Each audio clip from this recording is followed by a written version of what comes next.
our November Colloquium. Our speaker today is Dr. Steacy.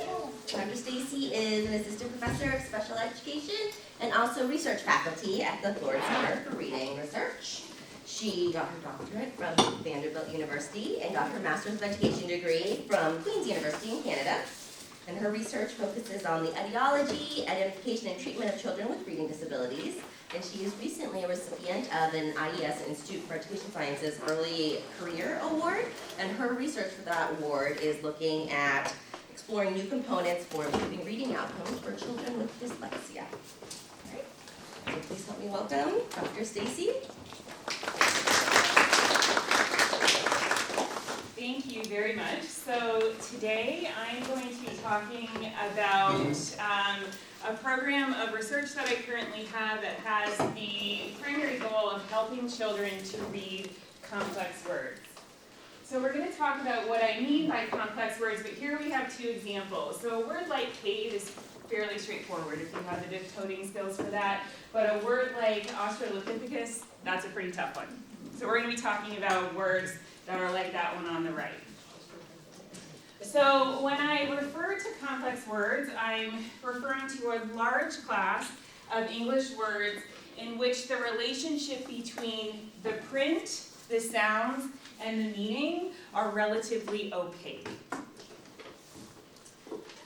So I'm going to talk about one line of my research that first looks at the underlying mechanisms involved in complex word reading, and then some design experiments to look at whether we can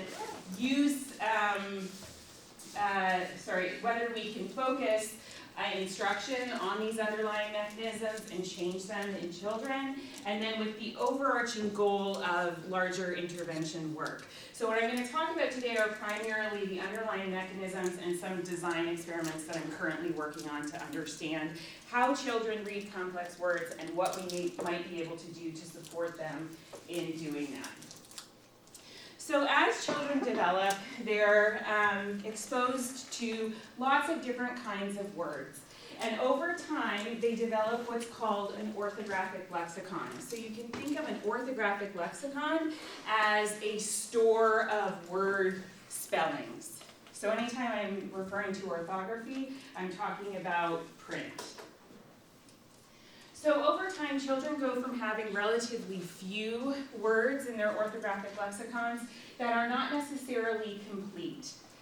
And over time, they add more words to the lexicon, and those representations of the words become more specified until they have complete representations of a wide variety of words. So I'm focusing this line of inquiry on complex words. Why do I want to do that? Why am I interested in that?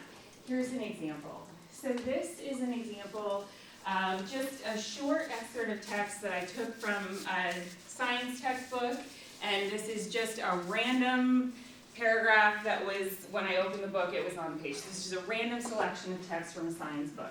So this says temperature changes make rocks expand and contract. Where there are extreme daily temperature changes, such as in a desert, expansion and contraction can help make rocks break apart. Another important mechanical weathering process is called abrasion. Think about what happens when you use sandpaper to smooth a piece of wood or an emery board to file your fingernails. When gravity, wind, or moving water causes rocks to run against each other, the rocks wear down or break into smaller pieces. So this is an example of text that children would encounter in their science instruction, perhaps. Again, this is just an example. Here, I've highlighted all of the words that have more than one syllable. So these are multisyllabic words. As children matriculate through school, they see more and more multisyllabic words that carry a lot of content meaning that is important for their success in school. In addition to these multisyllabic words, In blue are the words that have some kind of an irregularity in them. So using just typical decoding and phonics rules that children are learning will not allow them to arrive at the correct pronunciation of these words. And as children go through school, they're exposed to more and more of words like this. So if you take the word mechanical here, the decoding rule for CH would be that that should say ch. So if you use typical decoding rules to read these words, you're not going to arrive at the correct pronunciation. So these complex words carry a lot of importance for student success. A lot of the current work that's been done in reading has focused on monosyllabic words, so we have a pretty good understanding of how children read monosyllabic words. We have less of an understanding of how children read multisyllabic words. So that is why I have chosen to focus on this in this line of my research. Okay, so the overarching kind of question here is, what makes some words complex? Why is it easier to read the word cat than it is to read the word catastrophe? What makes the word magic easier to read than the word magician? So what are some things that we currently know from the research? So some factors that are involved in word complexity are things like length. So just the number of letters that are in a word can make the word harder to read. You have to hold more information in your working memory. You have to just deal with some inconsistencies that are introduced with longer words as well. And this is linked to decodability, so how easy is it to decode the word?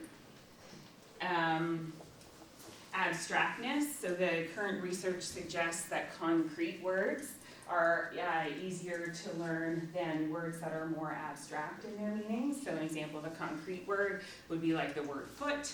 You can come up with a concrete kind of image for that. An example of an abstract word would be like the word trust. It's harder to kind of come up with some kind of image or something concrete to go along with trust. Transparency, which is related to decodability, and I'll talk a little bit more about this in a bit, and frequency. So how frequently does a word occur in text? Because we think more frequent words, children see them more, so they're more likely to read those words correctly. So those are some things that we know are kind of related to the complexity of words. So I'm going to talk about two studies. One of them is completed and published, and one of them is still underway. So this one is a paper that has already been published, and it is on irregular word reading. So an irregular word is a word where there's some inconsistency between the spelling and the pronunciation of the word. So in an orthography like English, in a writing system like English, we refer to English as a quasi-regular writing system. And children are inevitably going to encounter irregular and complex words during reading from a very early age. It's just sort of inevitable with our orthography in English. So successful reading of those words depends at least partially on what the child brings to the task, so their flexibility in addressing this mismatch between decoding a word and the correct pronunciation, and the word's relative transparency, so what the word brings to it, so how hard the word is to read for various reasons. And this paper focused on something called a set for variability, which is the student's ability to address this mismatch between a decoded form, a mispronunciation, and a stored word. So a child's set for variability helps them to clean up the mismatch between orthography and to phonology conversion and the word pronunciation. So here's a visual of that. So, and I'm going to give you an example. So going from the decoded form requires a set for variability to arrive at the correct pronunciation of the word. So here, if we think of the word stomach, this is a good example because it has inconsistencies in both the vowels and the consonants here. So if you apply general decoding and syllable rules to this word, you would decode stomach. And if you decoded stomach, you would have to use your set for variability to arrive at the correct pronunciation of stomach. Does that make sense? So if we think about this within the triangle model of reading, which says that successful word reading is made up of orthography, phonology, and semantics. So print, sounds, and meaning. For regular words, there is a match between orthography and phonology. So if you know the decoding rules to decode the word right, so if you know that IGH says I, and the sounds of the remaining letters, then you will arrive at the correct pronunciation of that word. However, if you're presented with an irregular word like yacht, if you apply decoding rules to this word, you would arrive at the word yacht. So there's a mismatch there. If you decoded it, you would probably say to yourself, that's not a word that I know. And then your set for variability could be either some semantic feedback, so based on your knowledge of the word meaning, that could help to clean this up, or some phonological cleanup, that you just know that yacht is a word and you're able to make that leap to the correct pronunciation. So to test this in children, we used a mispronunciation task that has been used in the literature. And I'm going to play that task for you. So this was done in a study one-on-one with a child. So an RA was sitting with the child and collecting the child responses here. So children were asked to say the word that Alex is trying to say. So I'll let you listen to this. Today we're going to play a word game with Alex. In this game, Alex tries to say a word, but he says it the wrong way. You have to figure out what Alex is trying to say. When Alex says a word, you try to guess what he's trying to say. Okay, let's try it. We'll start with 2 examples. You have to figure out what Alex is trying to say. Alex says, breakfast. What word do you think he's trying to say? Breakfast. Yeah. Let's try another one. Alex says, mother. What word do you think he's trying to say? Mother, yeah. Good. Okay, now let's play the game. When Alex says a word, you try to guess what he's trying to say. Alex says, skissers.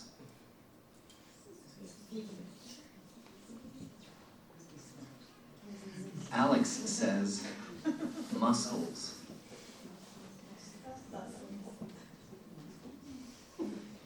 River. Mechanic. Okay, and then it goes on, but Treasure. we'll end there.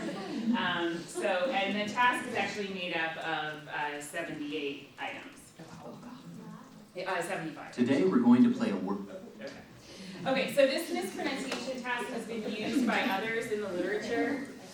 So it's been used, it's been found to be a predictor of irregular words, regular words, and non-words. And it's also been found to be predictive of both timed and untimed measures of reading. And there's emerging evidence that's come out in the last few years that this lexical flexibility can be trained in children. The current work that's been done on training for set for variability has been done in younger children, that is typically with monosyllabic words, so like first graders in most of these studies. So for this study, we had a sample of 103 children who were in grades 2 through 5 in private and public schools, both locally and nationally. And this sample was oversampled for children who were struggling to learn to read words. So they had particular difficulties in the area of word reading, which resulted in the sample overall having depressed age-adjusted scale and standard scores for phonemic awareness, rapid naming, and word reading, but they were in the average range for vocabulary. And this was the focus of this study. The dependent measure here was their reading of 40 of the words from the set for variability task. So in addition to them doing the auditory task for set for variability, we asked them to read 40 of those words. And these are the words that we had them read. And then we had a kind of multifaceted model where we wanted to look at the impact of set for variability on reading these irregular words at the child level. So we had their total score on that task, how many of those words did they get correct. At the item level, so their ability to do the task on the word stomach, predicting their reading of the word stomach. And then we had, on the word side, a spelling to pronunciation transparency rating, where we asked experts who were either graduate students or professors in reading or special education, and we asked them to rate on a 6-point scale how difficult it was to go from decoding the word to the correct pronunciation. So how hard do you think it would be if you decoded the word stomach as stomach? How hard do you think it is to then arrive at the correct pronunciation? And there's variability in terms of how people rate these, because like a word like lamb with the sound on the end might be a little bit easier than a word like stomach, perhaps. And then we used a statistical method called explanatory IRT models to include all of these predictors in the model. So we had child predictors, which were phonological awareness, rapid naming, vocabulary skill, and general word reading. We had word measures, which were length, the number of letters, frequency, and concreteness. And then we had that item measure of set for variability. And that varied by child and word. So what we found here was that set for variability at the item level, so your ability to do the set for variability task on the word, predicting your reading of that word, was a significant predictor. Your overall reading skill was a significant predictor. Your overall ability to do the set for variability task was important. The expert rating was a significant predictor, and frequency was a significant predictor, which is expected. Frequency is typically a significant predictor in these models. And then we also wanted to look at the interaction between word reading and that expert rating of transparency. So we included that interaction in the model. And we found that that interaction was significant, and here's what it looks like. So on the x-axis here, you have the expert rating, so how hard is it to go from decoding the word to the correct pronunciation. And on the y-axis, we have the probability of correctly reading the words. And the top line is our highest readers in the sample. The readers at the mean is the middle line, and then our lowest readers is the bottom line here. And what we can see is that for words that had a lower rating, so words that were easier to go from decoding the word to the correct pronunciation, there wasn't that much of a difference between the three groups. There was a difference, but not that much of a difference. But, and for the top line, for the good readers, there's really not that much of a difference between words that are rated low and words that are rated high. But for the lowest readers, which are readers with the highest needs, for these words that are less transparent. They have a much lower probability of reading those words correctly than the words that are more transparent. So it suggests that these words are words that are posing particular difficulty for these students. Okay, so just a quick summary of that study is that both item-specific set for variability and general child skill at this task seem to be predictive of irregular word reading. Set for variability is a strong predictor over and above both phonological awareness and word reading. So while good phonological skills can support general decoding, they may not lead to the right reading of irregular words. And likewise, having strong word reading skills may not be enough to successfully read these irregular words.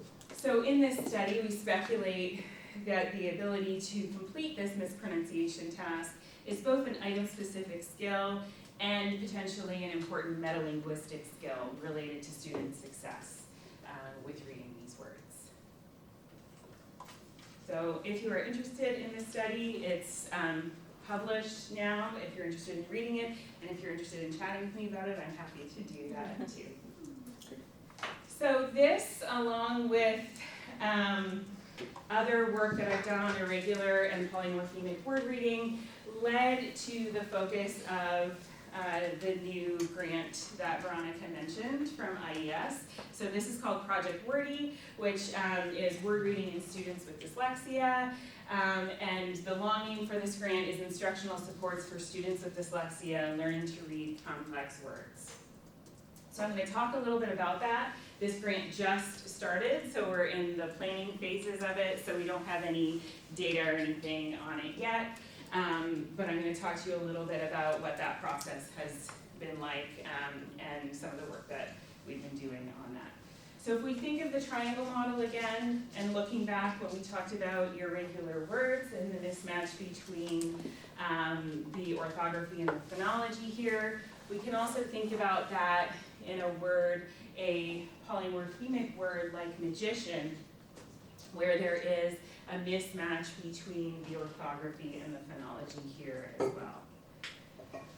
So leading up to doing this grant, I conducted a pilot study with a planning grant from the CRC here at FSU. And the goal of the pilot study was to identify potential pressure points. So the term pressure points is the term from Adloff and Perfetti. And essentially what I was trying to identify here was skills that mattered for complex word reading that we may be able to intervene for. And what we found in that pilot study was that both set for variability and morphological knowledge were predictors of reading complex words.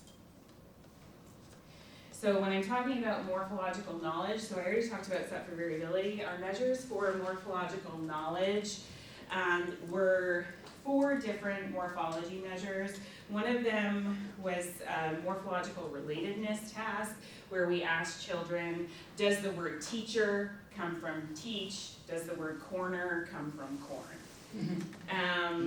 And then we also had derivational suffix tasks for words and non-words, where students would hear a sentence and then they would have to pick the derivation of the word that fits in that sentence. So the first one here is, did you hear the blank? And then the options are announce, announcing, announcement, announced, I think. And then, so we had that for real words and non-words. So this one says, our teacher taught us how to blank long words. And then the options are jittling, jittle, jittles, and jittled. So the correct one there is jittle. And then the final task was morphological signals, and this was just asking students to, they're given a word like dogless, and they have to select the sentence that uses that word correctly. So that all is measuring morphological knowledge.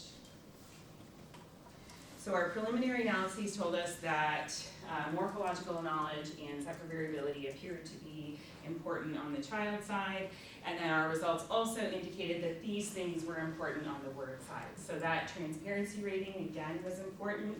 Frequency, root word reading, so if a child can read the word magic, they have a higher probability of reading the word magician correctly. And then we also found an effect for transparency, and this is something that we had found in a previous study as well.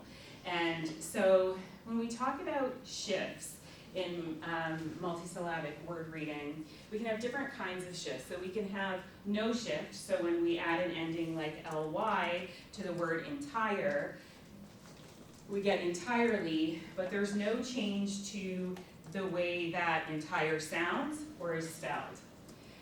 When we have a word like magic going to magician, there's no change in the spelling of magic, but there is a change in the phonological, there's a phonological shift, or there's a change in the way that it sounds. So it goes, the C there changes the sound that it's making. And then here, when we go from edge to edgy, we have just a change in the spelling. And when we go from nature to natural, we have a change in both the phonology and the orthography, because we have a change in sound and a change in spelling. So that pilot study led to asking 4 broad questions in this grant. In this grant, I'm interested in looking at the role of set for variability training, morphological training, and a combination of both, and the impact that they have on complex words that are directly taught. And then the next question is for novel, multisyllabic polymorphemic words.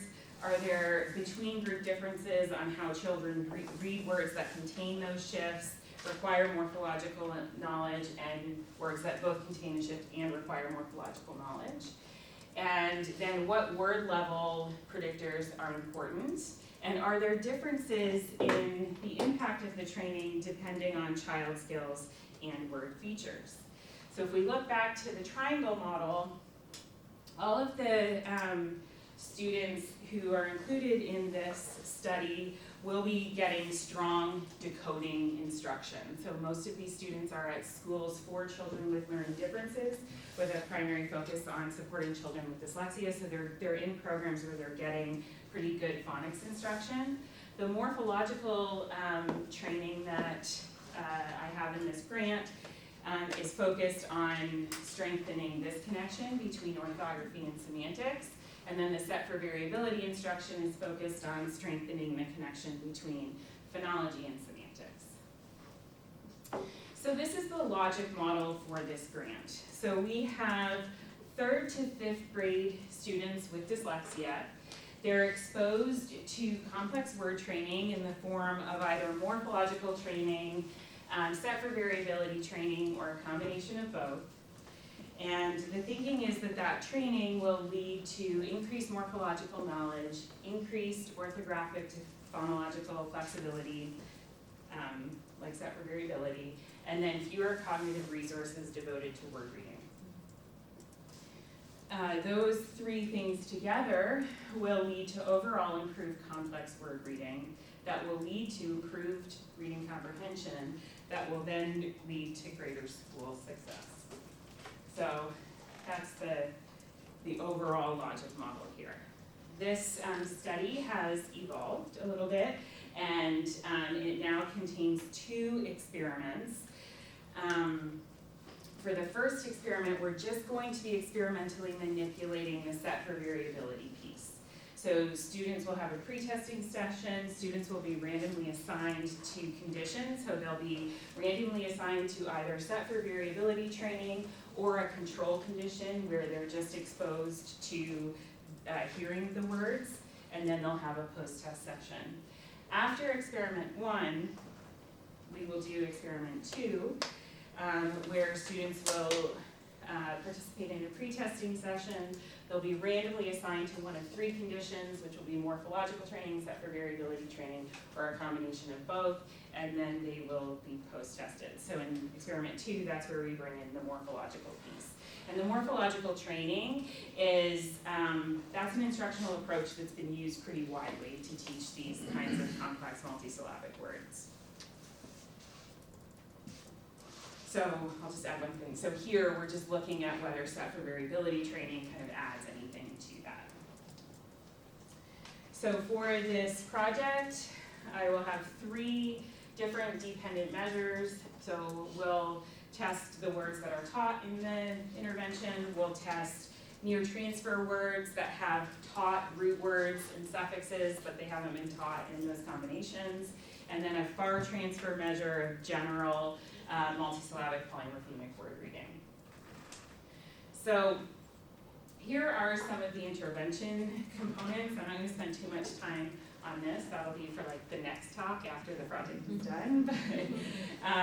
So this is the set for variability training, and there are just some examples here. So we have various tasks that encourage students to kind of grapple with pronunciations of irregular words. So they'll hear words said the way that you just heard Alex say them in the task, and they'll have to figure out, given 4 pictures, which picture goes with the word, and then they'll do just hearing the word and arriving at the correct word, and so forth, and then they'll also learn the target root words as well. In the morphological intervention, they'll learn about isolating roots and morphemes. They'll sort words based on specific morphemes, and then they'll be asked to create polymorphemic words given root words and morphemes. And then they'll also learn the target root words in the introduction. So that's just a real quick introduction to that grant, because that one is still underway. And I'd like to thank everyone that has supported this research and the schools that we've worked with to collect this data.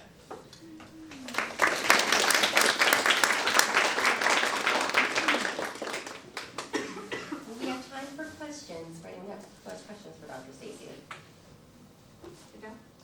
So in the first study, the pronunciation, how do you control for differences in sort of regional differences in pronunciation? How do you pick the correct one? Because I'm thinking, take the word housing. A Scottish guy would say housing. Right. So we would, if we were collecting data in Scotland, we would accept that answer, right? But so we do have, because we're collecting this data all over the country, so there are regional differences. Like one of these schools is in Philadelphia. Their pronunciations of some vowels are very different from the way vowels are pronounced in the South. The task remains the same, but we're sensitive to dialect when we're scoring it. So if that's the way that they say it, then they get credit for it, even if it's different from here. If they're foreign members. That's a good question. So if they are giving us the word in the way that they would say it, we would accept it. But I guess You we need to be sensitive to that. Yeah. Mm-hmm. Ron? I have 2 questions. One is just the setup for the second one. But in the logic model you showed, I think the one that I really got stuck on anyway, for the new project.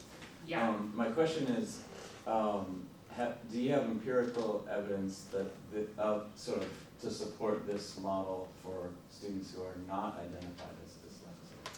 So in terms of supporting like morphological training to improve word reading that will lead to better reading outcomes? Right. Is that? Yeah. So there's pretty good evidence in the literature to support morphological training both with for students with and without disabilities. So that seems to lead to improved word reading outcomes, which then can lead to improved comprehension outcomes.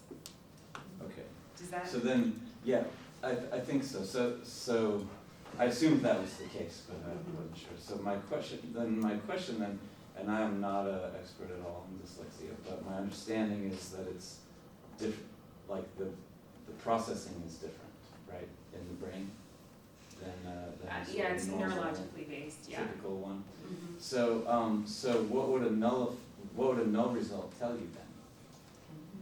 A null, so if we didn't find that set for variability training or morphological training impacted complex word reading, well, I think for children with dyslexia, it could tell you a lot of things. And I think there were probably, so this is a short-term design experiment where we have them participate, they do their pre-test on a Monday, then they do training for 3 days, and then we do post-test. So for children with dyslexia, we know from the literature that they need more exposures to words than typically developing students. So it could mean that they need more exposures than we're giving them in this training. That would probably be one thing to look at first. It could mean that they need a higher degree of support than what is being offered in this particular training, but that would have to be something that was like through more design experiments. Hopefully we would be able to pinpoint that, but it could be an exposure issue. Yes. Thanks for introducing your interesting studies, and that's really interesting model. And I hypothesize the results might be different by vocabulary knowledge. Yes. So because students know the word while they are taking different pronunciation. Yeah. So are you going to include students who are English learners? And are you going to include students who are English learners? Not in this particular study. To address your, that's a great question. So the idea of them having to have vocabulary knowledge, that's something that's currently being looked at in the literature. So whether kids need to have deep vocabulary knowledge about these words to be successful, or whether they just need to have heard the words before.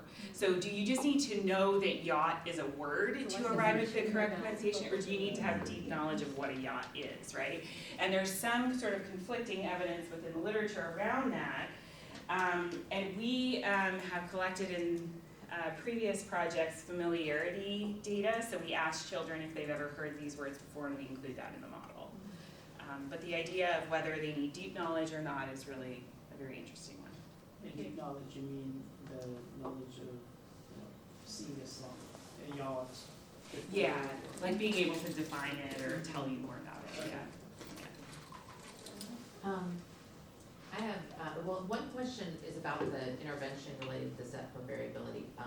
The intervention itself seemed to all be in isolated words rather than in connected text. Can you speak to that a little bit of how someone would bring to bear their meaning on the word?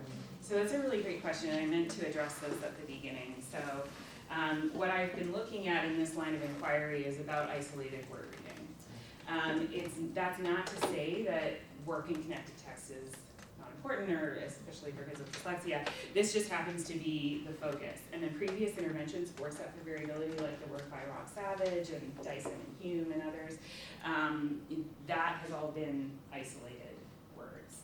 So we're doing that. I think the idea of using connected text would be an interesting kind of, thinking about it within that context would be an interesting next step. And could you kind of speak to how did set for variability get its name? Because it doesn't Yeah. I have to remind myself what it is to know, Yeah. it's not self-explanatory. So No, I know. It's sort of a historic term. So there's a book called The American Way of Spelling by Vanesky.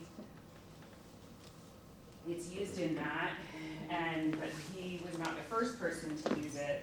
It was used by someone else that he refers to, and Gibson and Levine. Gibson, yeah. Because I was Wikipedia, Yeah. set for variability. Because I don't know, that term is not. It's okay. It's It okay. is sort of opaque. So it's sort of like your set for dealing with this variability, right? But I've held on to the term because it sort of has historic importance within this sort of area.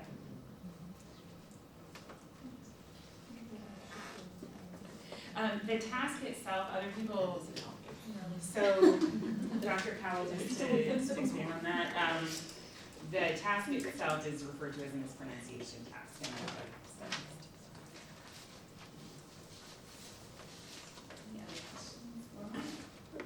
This is fascinating. I'd say one thing on my mind, not a question, but a reflection is like, how do we ever learn to speak? Especially English language learners. We're nodding at each other thinking, oh, what is the wrong word with the Alex game? Some of it, like, it's really interesting as human beings, how we have the ability to adjust and learn. I've never reflected on that in this way. One thing you talk about is the child skill, or the child skill. Can you say more? I wasn't sure how you bound this, or what is, maybe you said it and I missed it. No, I probably didn't say it, but so those are just standardized measures of those skills. So it's like a standardized measure of phonological awareness, where students would be given a word and asked to delete a part of the word. So say cowboy without saying boy. Say pickle, or say pixel without saying, It's a hard one, it's from the end of and then like a general vocabulary task where they're given a word and then they have to put a picture that to take that word, or they're asked to like, you're given a word and they're asked to give a definition of the word. Okay. And connected to that, I think part of what I was in my mind all the time, as I was making connection to my personal life, I'm thinking of like the role of family or the exposure you get, and connecting to the question about vocabulary meaning. So, for example, I know I learned a lot of songs when I was little in French or in English, much of which I can sing it very well, and I can parse it. I don't know if I'm parsing the right word or around a word, but I gained familiarity to these things, to the sound, but not necessarily to the meaning. But this made me think, like, where do you consider the contextual, larger family exposure, early, the history of the person in this, if at all? Like, is that something interesting or illuminating in your case or not? That's a really good question. And the kids that these data were collected with are older kids, so they've had a lot of exposure, and there's a lot of variability in terms of the exposure that they've had. And they've also had exposure to the written form of words as well. So I think there's still some work to do around like understanding what this task is capturing, and maybe some work to do with younger children as well who have not been exposed to formal reading instruction and stuff like that. But I think there's still a lot left to answer there.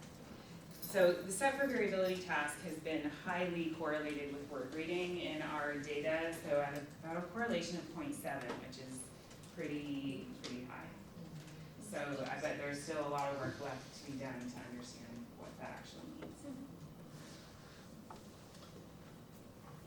Any other questions? Thank you so much.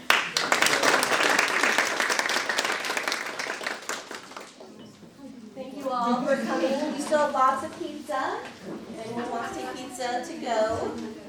Next month, our speaker was supposed to be Dr. Don Compton, who is now has a conflict, and so Dr. Shannon Davidson. Oh, Shannon Davidson, who's a recent graduate, now a postdoctoral fellow in science ed, will be speaking. And that'll be on December 6th. I'll send out announcements. You join us in December as well.